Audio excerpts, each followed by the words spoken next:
Saint Francis of Assisi. 1182 to 1226. October 4th is the annual memorial. It is interesting to note that many dioceses ordain their deacons on October 4th, which is the feast day of Saint Francis. Saint Francis was not a priest but a deacon, and probably the most deacon of the Catholic Church. When Saint Francis was baptized, his mother gave him the name of John in honor of Saint John the Baptist. He was renamed Francesco, or Francis, by his father. He grew up in a middle-class home of a seller of fine cloth. Francis was a skilled merchant, and a major asset to the family business, but he didn't like working, and would rather be a man about town, rich, well liked by friends and loved for his charitable works. When he was 20, he joined the local militia who went into battle. They lost the battle, but he wasn't harmed because of his fine clothing, so he was held for ransom. He spent a year in a dungeon, which gave him plenty of time to evaluate his present and future life.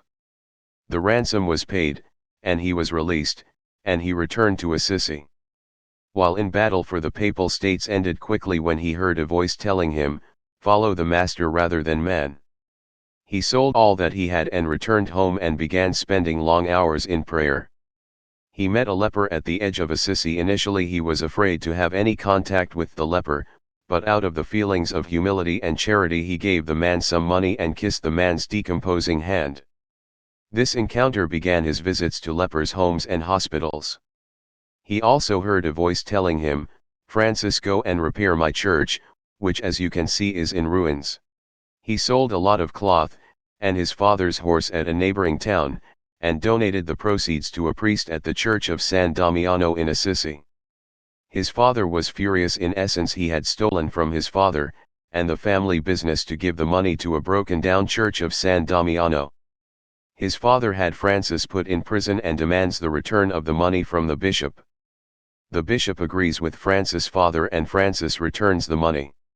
This is the present-day church of San Damiano in Assisi. But then Francis goes further. Piece by piece, he removes his clothing until he is naked in front of those present. He then says, "From now on I will not say my Father, Pietro Bernardini, but our Father, who art in heaven." Francis was then cut off, disinherited, and on his own. He then wears a rough tunic. He lived alone and in absolute poverty, begs for food, prays and helps the sick, and rebuilds the nearby run-down chapels. He founded the Lesser Brothers of Assisi, which was recognized by the Pope, and the order started out like a mustard seed to a huge tree of brotherhood. He insisted that churches be well kept in honor of our Lord's presence in the tabernacle. Francis' sister Clare, 12 years younger than he, also became a saint and the foundress of an order of Franciscan nuns. Imagine that, two saints, from the same family. A fresco of Saint Clare and nuns of her order, Chapel of San Damiano, Assisi.